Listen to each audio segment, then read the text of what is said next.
Eu sou o Guilherme Weber e quero mandar um abraço a todos os espectadores desse programa incrível, Câmera Mundi.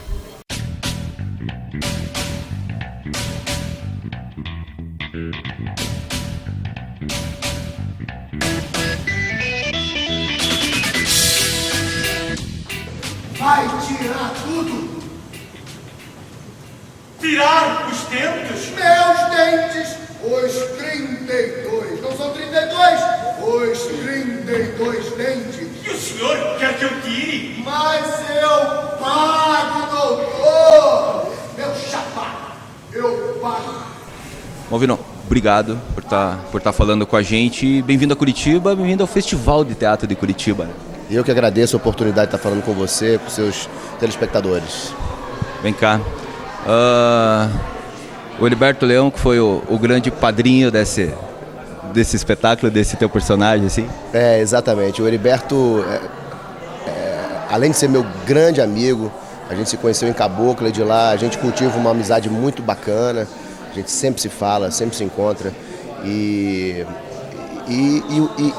esse projeto era um projeto que, na verdade, era o Marcelo Antoni quem tinha idealizado junto com o Gabriel e o Cláudio. Mas aí, por conta de uma questão profissional, o Antoni acabou saindo do projeto e entrou o Heriberto. Eu encontrei com o Heriberto numa festa de aniversário e ele veio me falar: Malvino, vou fazer Boca de Ouro com o Gabriel Vilela, com quem tinha sido o padrinho dele. Gabriel Vilela foi o padrinho do Heriberto. E aí eu falei assim: que sensacional, Heriberto. Por incrível que pareça, eu já tinha lido quase todas as peças do Nelson numa época em que eu comecei a fazer pesquisa, que eu queria produzir uma peça de teatro, e li quase todas. Boca de Ouro foi uma das únicas que eu não tinha lido, mas eu sabia do enredo, da história, e eu falei assim: nossa, deve ser incrível, uma grande oportunidade, gostaria eu de poder fazer também. E aí ele ficou essa coisa, passando-se 15 dias, ele me liga, fala assim: você falou que você gostaria muito de fazer Boca de Ouro, você ainda quer? Eu falei assim: como assim? Não, eu vou ter que sair, porque eu vou fazer uma novela, não dá para conciliar. E eu já falei do seu nome pro Gabriel, pro Cláudio, o pessoal lá gostou, só preciso saber se você tá afim. Eu falei assim: cara, deixa eu ler rapidinho aqui, mas eu acho que 90% de chance. Aí, cara, eu me apaixonei, porque o Nelson é incrível. Eu já tinha muito tempo que eu queria fazer o Nelson Rodrigues, participar de uma peça do Nelson Rodrigues. O Gabriel Vilela é um dos nossos maiores encenadores. Seria um privilégio poder ser dirigido por ele. E um personagem como Boca de Ouro, tão emblemático quanto ele é. Então realmente apareceu na hora certa. E muito obrigado, Heriberto Leão, meu grande amigo. O Heriberto, eu conheci ele quando ele veio com o Jim pra cá.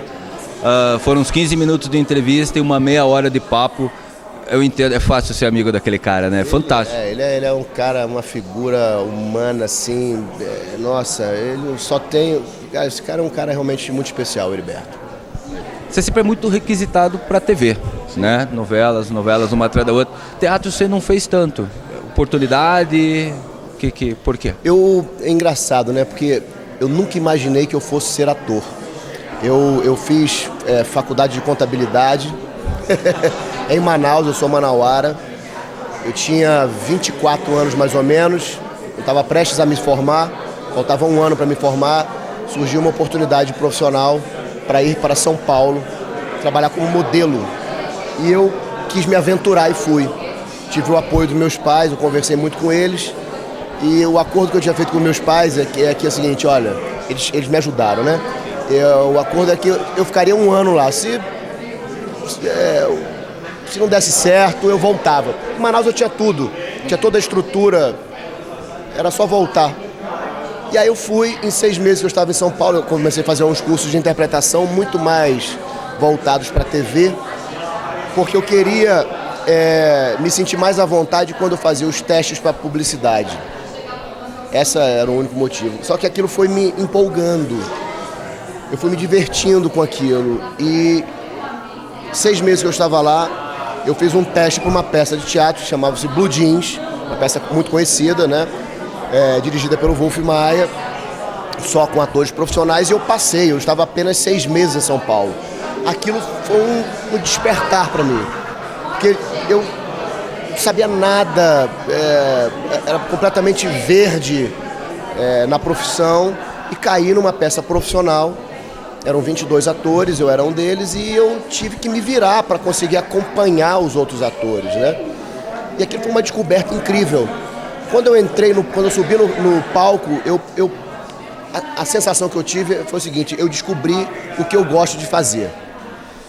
E então eu mudei o meu foco de vida. Eu comecei a estudar muito para poder entender em que meio eu estava, aonde eu estava pisando, né? Para conhecer as referências, né? Todas as referências do meio, e comecei a estudar muito. Fiquei 3 anos em São Paulo. Nesse período acabou o Blue Jeans, eu fiquei estudando até eu fazer um teste para uma novela, a Cabocla. Aí foi quando eu fui para o Rio de Janeiro. E acabou quando depois da Cabocla, eu fui sendo chamado para uma novela atrás da outra. O que aconteceu foi que já na segunda, na verdade da primeira novela para a segunda, eu já comecei a fazer essas leituras que eu te falei, que eu tinha feito do Nelson Rodrigues e fiz de outros autores também. Porque eu tive a intenção de produzir uma peça. Eu passei um período que eu estava em São Paulo, eu estudei quais eram os caminhos para você viabilizar um espetáculo teatral. Na época, o que era possível para mim era pelas leis de incentivo fiscal. Uma delas a Lei Rouanet, tinha a Lei Mendonça na época, depois veio o PROAC. E aí eu comecei quando eu encontrei um texto do Sam Shepard, que era o Mente Mentira, eu comecei a pré-produzir essa peça com um amigo meu. E foram 5 anos pré-produzindo, nesse ínterim eu continuei fazendo novela, e foram 5 anos na tentativa, primeiro, de formatar o projeto, cadastrar nas leis de incentivo, imaginar como que ele seria, e era um projeto que contemplava tanto a peça de teatro, quanto fazer um documentário sobre essa montagem. Depois de 5 anos, a gente conseguiu viabilizar. Eu ia semanalmente, pegava um avião, ia para São Paulo para fazer reuniões com diretores de marketing das empresas, para tentar viabilizar um projeto que não era uma peça comercial. O mais difícil era isso, né? Porque eu não queria me prostituir no teatro, sabe? E eu idealizei uma peça difícil de se viabilizar, que era uma peça que começava contando, o enredo era o cara, começava uma peça, o cara tinha batido na mulher, entendeu? Então como é que você ia vender pro cara, olha, eu tô fazendo uma peça aí que o cara começa a dar uma porrada na mulher e tal. Não, a peça é maravilhosa, uma peça linda, ela é incrível, mas o enredo para contar para o cara de um gerente de marketing, o cara, opa, não vou colocar minha empresa aqui não. Mas até que depois a gente conseguiu convencer algumas empresas e a gente viabilizou o projeto, foi lindo, 5 anos depois. Fizemos um documentário também e depois eu voltei a fazer novela e aí apareceu outra peça.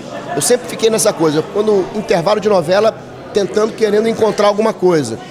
Encaixei novamente com Chuva Constante, foi a minha última peça e agora surgiu essa oportunidade com o Boca de Ouro.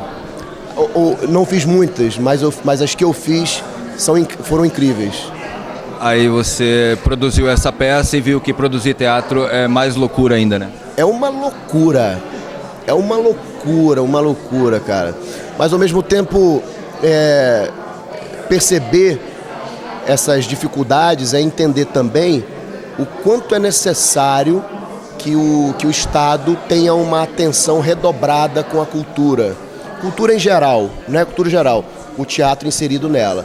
É imprescindível que o Estado esteja realmente atento, proporcionando, né, com que os grupos teatrais, quem faz a formação de base, esteja ali realmente atuando no sentido de viabilizar com que os artistas e os produtores eles estejam sempre com possibilidades de trabalho. Então tá, vamos agora falar do Boca de Ouro. Gabriel Vilela dirigindo, me fale aí. Sem muito confete, porque falar dele é jogar confete, né? O cara é muito bom, né? Ele não é muito bom, ele é esplêndido, né? Eu acho que é esplêndido, realmente. Nossa, foram descobertas e descobertas e descobertas e descobertas. É tanta criatividade, tanta inteligência cênica, bom gosto, sabe?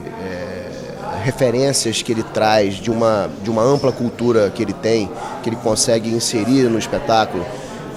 Conhecimento sobre música, conhecimento sobre figurino, sabe? Sobre filosofia, sobre artes plásticas, tudo. Ele é um cara realmente múltiplo, assim, sabe? E que ele consegue catar referências que elas se entrelaçam de maneira orgânica, às vezes intuitiva, né? Então ele traz essa coisa do artista, né? De trazer, às vezes tem uma coisa que vem e ele faz ali na hora também. O que eu posso dizer é o seguinte: o que ele fez com Boca de Ouro, eu não imaginava que uma peça com aquela narrativa ela pudesse ter esse olhar. E um olhar que, na minha opinião, ele potencializa as qualidades do texto. Ele traz, ele tira o realismo da peça e começa a brincar com os próprios componentes que o texto apresenta. Então, por exemplo, no texto disse que o Boca de Ouro é o Rasputin suburbano, é o Al Capone do Jogo do Bicho, é o Drácula de Madureira. Então ele pega, ele bota as facetas de ouro, ele coloca uma com um canino proeminente. E ele põe o Boca de Ouro assassinando as vítimas, dando uma abocanhada, como se fosse um vampiro. Então ele cria uma fábula, com o Boca de Ouro, até porque o Boca de Ouro, aquilo ali o Boca de Ouro aparece através da visão de uma outra personagem, que é a Dona Guigui, que é ex-amante do Boca de Ouro, que quando é procurada pelos jornalistas, logo após a notícia de que o Boca de Ouro tinha sido assassinado, os jornalistas vão atrás dela para descobrir alguma história interessante para se contar. Mas eles não contam no primeiro momento que para a Dona Guigui que Boca de Ouro morreu. Então ela, muito magoada por ter sido abandonada, ela pinta uma imagem do Boca de Ouro como sendo um assassino cruel. Então se apresenta essa fábula, o Gabriel apresenta, ele começa a peça como se fosse todo mundo com os figurinos exuberantes, como se fosse um grande carnaval carioca dos anos 50, sabe? Ali, com confete, serpentina. Ali ele faz essa alegoria, ele faz uma... A influência do candomblé também dele. Também. E nisso ele já faz uma metáfora com a condição atual, política do Brasil, entendeu? Ele já faz uma crítica subliminar, né? Que aqui, nesse país aqui, tudo é um grande carnaval. Ele é muito inteligente. Concluindo o que eu estava falando lá atrás, esse Drácula de Madureira, na primeira versão, quando a gente apresenta dentro dessa fábula, numa linguagem em que dá margem para você... Ele traz ali referências do Kabuki, do No, do Teatro de Solé. Então os figurinos não são realistas. E ali ele brinca com aquilo tudo. Quando corta para a Dona Guigui de novo, ela recebe a notícia que o Boca de Ouro não, que ele estava morto. E então ela muda a versão e vem uma nova versão. E aí ele muda os figurinos, o Boca de Ouro aparece numa nova versão, já meio... Na primeira ele aparece mais Drácula, sabe? Uma coisa com figurino preto. Na segunda ele já aparece mais um malandrinho, fosse um Zé Pilintra. E aí ele traz uma coisa do candomblé mesmo, da Umbanda candomblé, sabe? E na terceira versão, para ela se reconciliar com o marido, o Boca de Ouro aparece querendo tocar Deus. Então todo figurino traz uma referência oriental, assim, quase um samurai, um figurino muito exuberante, todo de ouro. Que ele faz assim, então ele cria uma trajetória mítica para o Boca de Ouro. Nas três versões. Ele não deixa essas três versões soltas aleatoriamente. Ele cria uma trajetória de nascimento e morte, onde um cara que nasce numa condição abjeta, ele ele se eleva ao poder, começa a se sofisticar, porque começa a enriquecer e começa a ter o poder, e lá na frente ele quer o poder extremo em contraponto à condição, à origem abjeta que ele teve. E isso é o que vai levar ele para a morte. Essa busca insana pelo poder, que era um cara que quis mudar todos os dentes para colocar dentes de ouro e construir um caixão de ouro, todinho para ele. Os outros personagens que compõem a trama, o Gabriel aposta no melodrama. Por exemplo, os jornalistas, não. Os jornalistas, eles criam a narrativa, eles estão contando a história. Então você estabelece uma linguagem brechtiana para a peça. Você conta a história contando o que acontece. Então, quando entra Leleco e Celeste, que é um casal suburbano, esse casal, eles vão atuar junto nas cenas onde o Boca aparece. Leleco e Celeste é um típico casal suburbano carioca. E aí ele aposta no melodrama. A peça é muito rica, sabe? Então o Gabriel Vilela é tudo isso, ele compõe tudo isso, junta, mistura tudo e fica uma peça incrível, incrível. Quando a gente vê uma peça assim, um espetáculo, um texto escrito há tanto tempo, aí ele é contemporâneo, não dá uma impressão que a humanidade não evolui, assim, que a gente não vai para frente nunca? Eu acho que a gente vai... É aquele ciclo que vai... Você ganha 2 degraus e perde 1, sabe? É meio que, na minha opinião, um pouco isso. E às vezes sim, às vezes a gente realmente evolui, né? Em certas questões. Movino, olha, obrigado. Foi um prazer te conhecer. Parabéns pelo trabalho, tá? Sempre seja muito bem-vindo a Curitiba. Volte sempre e convido o pessoal para ir assistir vocês hoje e amanhã.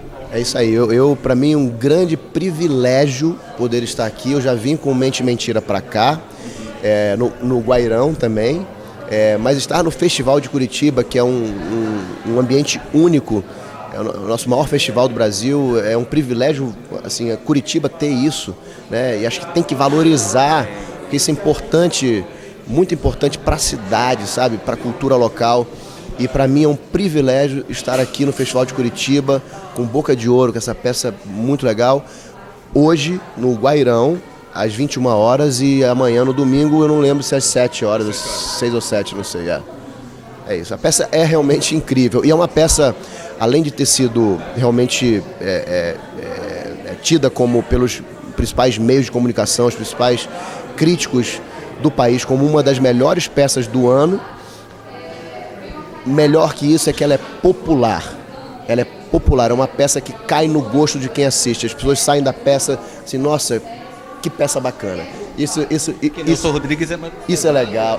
As pessoas têm essa visão. Mas essa não. Essa você sai pra cima. Você não sai pra baixo, sai pra cima. Ela é uma peça alto astral. Vamos ver. Mundo maluco de hoje. Obrigado. Casa, mulher bonitinha e gasta o dinheiro do jogo, ouvindo. João, Mas tua mulher é bonitinha. por quê? Continua, meu filho. Estou com sono. Vem tomar café. Me chama ao meio-dia. E o teu emprego, filhote? Que emprego? O teu! Fui despedido. Quem? Eu. Que bacana! Digo, pai,